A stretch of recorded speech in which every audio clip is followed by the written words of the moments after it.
Welcome to Mastermind Minutes, the podcast that focuses on the franchise industry. We'll cover topics that are important to franchisees as well as franchisors and share interesting insights that will help you build your business. We have one guest, we ask one question, and we do this in minutes, not hours. Good morning and welcome to another edition of Mastermind Minutes. My name's Gary Occhiogrosso. I am the founder of Franchise Growth Solutions and also sort of the developer here at Mastermind Minutes. And the concept is pretty simple. For those of you who've heard the program before, you know we typically will have one guest and have one topic or one question, and we'll get an expert answer, and we do it in minutes, not hours, hence the name Mastermind Minutes. Today, my guest is Randy Wyner, and he is the founder of Chronic Tacos, a subject I absolutely love, tacos, which is a Southern Californian fast casual Mexican chain of restaurants. He's born and raised in Orange County, so he draws his inspiration from the distinct Californian food culture. He grew up on authentic Mexican food and signature SoCal taquerias. It was his belief that the tastiest taquerias tended to be small, family-owned shops that led him to open the first taco shop using third-generation family recipes he acquired from a close family friend. And I will agree with that. Having driven down the Pacific Coast Highway, every small little taqueria that I ever saw, I stopped in, and it was always absolutely the best. This is when he was struck with the idea, by the way, of made to order Mexican food. And that was not only fast, but fresh and flavorful and good. And that's how Chronic Tacos was born. That's when it was born. And we're going to find out about it today from Randy. So, Randy, first of all, thank you very much for being with us today. I truly appreciate it. I know you got up early. You're in California. I'm in New York. So before we get into the question, maybe you want to tell us a little bit more about Randy's background and Chronic Tacos. You know, what was the inspiration and that sort of stuff. And then we'll get into some of the questions. Sure. Well, first, Gary, thanks for having me on. I'm excited. Fan, I like it. This is going to be fun. So inspiration, what inspired me? Well, I was living in Newport Beach, California. I was in my mid-20s, and there was no good Mexican food in Newport. It was, and I grew up in Santa Ana, where we had taquerias on every corner, and I was very used to authentic taquerias. No one spoke English. I could barely order. And when in Newport Beach, there was nothing around. And there was this little tiny spot, 850 square feet, wasn't even zoned for a restaurant. And I called the landlord, never had any restaurant experience, and asked the landlord if they would give me a couple weeks to figure out what I could do with this location. I remember I gave him $2,000 and said, keep this $2,000, non-refundable. Just give me 2 weeks to figure out what's going to go in this spot. And the 2 weeks came up, and I was sitting there with the co-founder, Dan Biello, and I said, what am I going to do with this little spot? And he said, Mexican food. There's no Mexican food. And we had a company called Chronic Industries that was doing apparel. And we said, let's call it Chronic Tacos. There was a need for it. We had no idea what we were doing. I called our childhood friend, Jason Bonilla, his whole family was in the Mexican food industry, and they were meat suppliers, and they made their own tortillas. And I called him up and said, Jason, I need help. I need some recipes. And sure enough, he joined us, and we got grandma's recipes. And it's funny because it took us 14 months to open our first taco shop. Now we do it in 90 days. But we didn't know what we were doing. You know, we hired our buddies to do the plans, do the plumbing, and everything had to be done twice, and we learned so many lessons. But it was a lesson learned on our first shop, and we opened up, and people were like, who are these gringos making tacos? And it was funny because we opened up, and it was just doing okay, nothing crazy. but our food was really good. We had, fresh food. I wanted it to be how you make it. And this is before Chipotle came in, and I wanted it to be authentic, and I wanted you to be able to pick what you want in it. So, we set it up where, you decide. You want cheese, you get cheese. You want onions, you get onions. You want guacamole, you get guacamole. You want hot sauce, you get hot sauce. So, Yep. Yep. we made it how you like it, and it's crazy. So 6 months go by. We're working it. I'm working the nights. I'm working my day job, and then I'm there at night, and I worked on Sundays, and my partner was there every day, and we all of a sudden it got a write up in a local paper, and we just in the local newspaper. This is when people used to read newspapers. They a line out the door. It was crazy how it affected our business, and then we had other write-ups, and people were driving 45 minutes in SoCal. There's taco shops in every corner. They're driving 45 minutes to an hour to come eat our tacos. And, people are like, chronic tacos, at that time, this is, 23 years ago, people were like, what is this place? And when they would come in and they would try our food, and it was just, we have great food, and our tacos and our mahi mahi and our fish tacos and our breakfast burritos. And it just went crazy. And that's kind of how it started. We needed good tacos in Newport, and we just jumped in and said, let's do this and put it together. And now we have over 30 restaurants and franchises.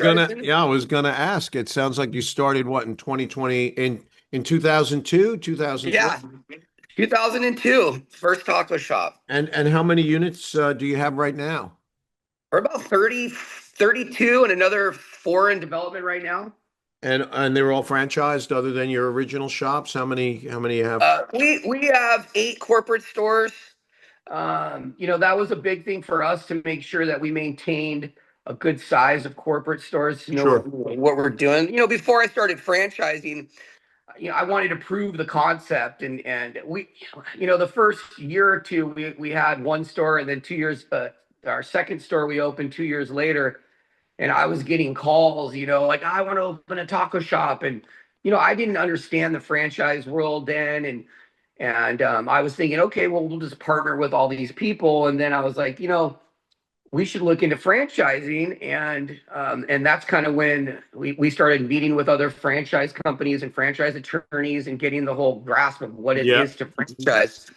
And I knew that I needed a few, at least 3 under my belt to, I hear about these franchise companies that have 1 store and then they want to franchise, and you got to have a proven concept. So, our second store we opened in the city right next to us, Huntington Beach, and we opened up, line out the door, and people already, we had the name, it's the next city over. So I think it was a really good strategy for us to go into the next market that people were already coming from Huntington Beach to Newport. So we started with that one. Then we opened a third one in Corona Del Mar, which is another, right next to Newport, and prove that people are going to come in, and our food and our, our operations was there. And, it was hard in the first taco shop. We had to learn. We didn't have mentors. When did you And so, start? Excuse me, what year did you start franchising? 2006. Okay.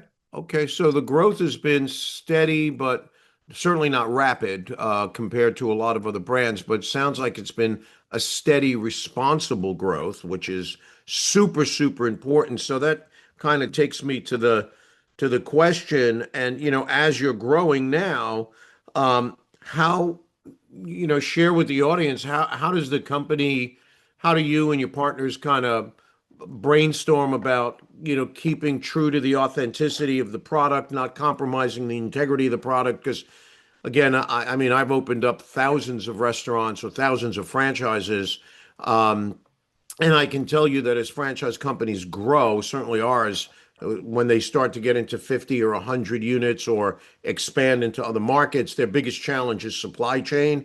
And then their second biggest challenge is monitoring franchisees that actually maintain brand standards. So how are you managing, product in other markets as you grow and franchisees maintaining brand standards? Because Yeah. that is always a question for emerging brands. It's funny when we first started franchising. We were, if you came in and wanted a franchise and you were funded, we are like, you're in.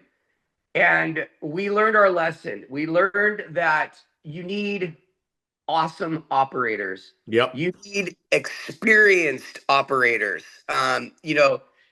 Even if they don't have a restaurant, I'll teach you how to roll a burrito, but you got to know how to run a business, and you need to know how to watch your margins. And so, what we learned in the beginning was you can't just franchise to anybody. You got to have the right people, and the interview process is very, you've got to be on it. You've got to decide and make those decisions as a franchisor. And in the beginning, you want to sign deals and you want cash flow. And what we learned was you got to pick the right operators. First, it's the operator.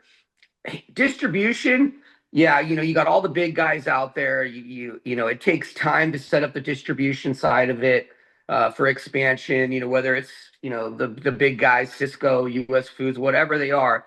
You've got to have what your ingredients are and you stick to it. What I see with these chains that get up, 50, whatever, they just start looking, yes, it's important, the bottom line, but you have to keep the integrity of the food. And once you start buying the cheaper products, it changes everything. And you see it all the time when these big companies come and buy you out and they're just looking at margins, bottom lines. That's all they care about and not the food itself, I feel. So keeping the integrity of the food was so important with our expansion, finding the right operators. How we do it, we call them FSMs, franchise support managers, and I'm one of them. I mean, as the founder, I talk to my franchisees daily. We always wanted to be at a spot where they can pick up the phone and call me. I'm going to stores, I'm doing store tours, I go and do inspections, and myself, my strong part is being in the stores. I love the culture of the restaurants. But for expansion, it was making sure we have really good operators, and then of course distribution and having everything dialed in to our specs and not mediating from keeping those specs up. And it might be a little bit more expensive. You got to adjust your costs. You got to, it is what it is. You got to keep the standards up. And then we spent so many years developing the systems to follow and make it dummy proof where it's easy to follow and not a super complicated. Our menu's big. We have breakfast, lunch, we have fish, shrimp. So, and everything's made, from scratch, the guacamole, the salsas, the salsa verde, the hot sauce. So there's a lot to it, but once you have the steps in place and everything penciled out, it's just training and putting it into the franchisees that they are going to be the trainers that train their staff. And, it takes a certain personality for a restaurant operator, someone who's happy, energetic. They're the coach. They inspire their team. But it starts with the operator, and then the distribution side. It just took a while to find the right distributor who carries the specs, specking everything out in detail, and then just creating our manuals and really being involved with the franchisees. I mean, daily. We're partners, and that's how we treat it. Like, we're married. Yeah, I couldn't agree with you more, and I will tell you that we coach most of our brands in our portfolio have less than 50 or 75 units, but some of them have 300 units. So when we coach emerging brands, say like Chronic Tacos, what we reinforce with founders is, it really is what I call the three-legged stool. And Hmm. one leg is the concept, one leg is the location, and the other leg is the operator. And you need all three in order for it to work. Although I will often say, I would rather have an A plus operator in a B plus location than a B plus operator in an A plus location because I that love kind of that. gives the edge to the operator. I've seen, I mean, we do business with franchisees that own 90 of one brand and 150 of another brand, you know, what they call the mumbos, the Uh-huh. multi-unit, multi-brand operators. So we see how they operate with sort of that like as a bit of a backdrop, and I was on the website and I saw that, and maybe I'm dialing too much into this next part, but you tell me. But I noticed that you've got some vegetarian things, you've got alternative proteins. What was the driver behind that?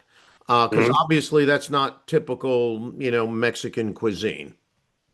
Yeah, no, I always feel in this business you have to evolve, and vegetarians, it's so important. Like that's a way of life right now. It's a lifestyle. Yep. And we call ourselves a lifestyle brand, and it's so important to evolve to what's selling, what's on the market, what are people looking for. I want someone to come in, and if there's a group of people and there's some vegetarians, I want them to feel that we've created something for them, that they can get an impossible meat, a salad. I have all the ingredients, so vegetarians are great. It's lettuce. It's whatever. They don't eat meat. They might eat fish. I got fish, and then then we stepped up with like impossible meats, and and what happens is they feel like we're there for them to support them as well, and I think it's important as a brand to evolve to what's going on in the world and what people are gearing towards. I mean, there's a lot of vegetarians and vegans out there, and Yep.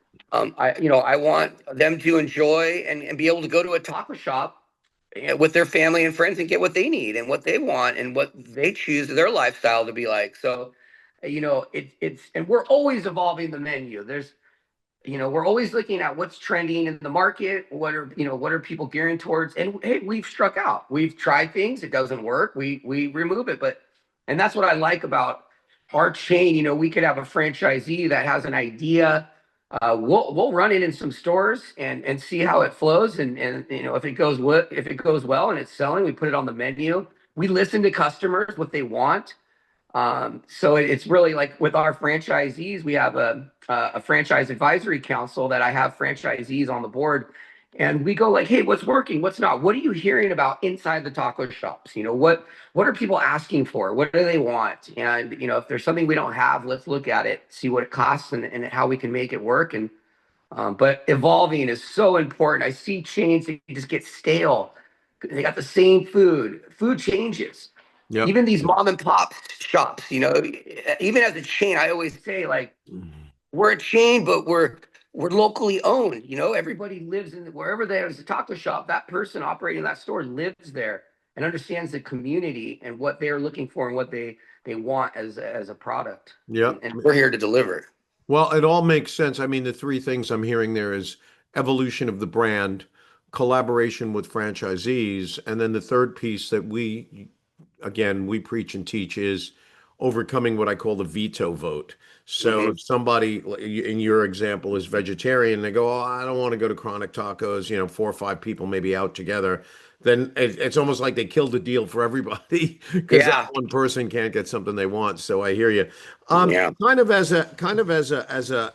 a last thought, no, actually, before that, one other thing kind of pops in my head, and that's what do you see as risks and contingencies for your company as you grow it? Is it supply chain? Is it real estate, labor, brand awareness? Like, are there any things, what keeps you up at night as you grow the brand?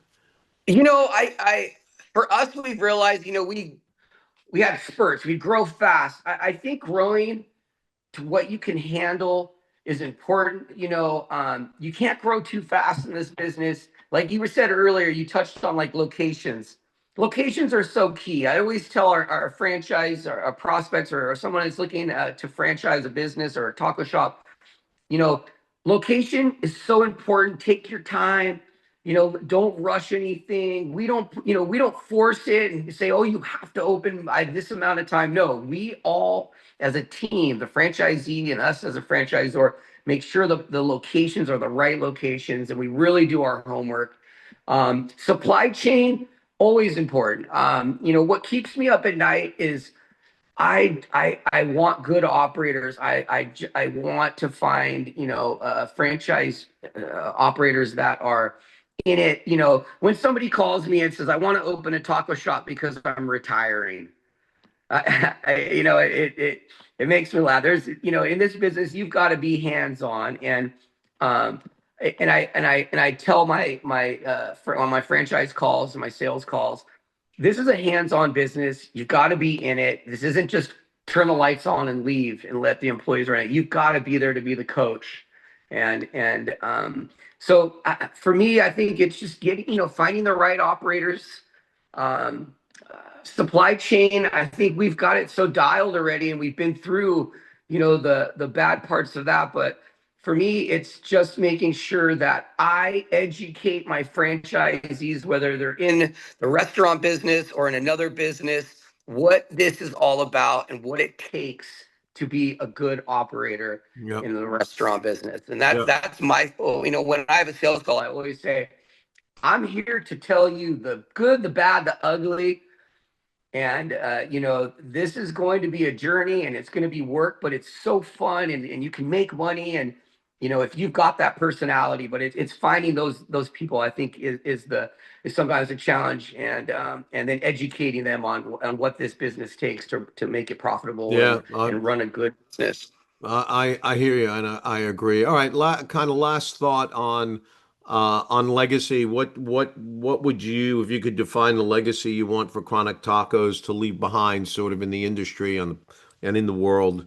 What are you looking ultimately to leave behind, so to speak, using Chronic Tacos as sort of the vehicle for that?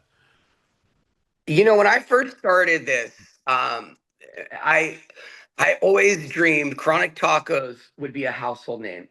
And in the beginning, people laughed at me. People were like, "What's this chronic? This is crazy." And now I hear it every day when I meet people.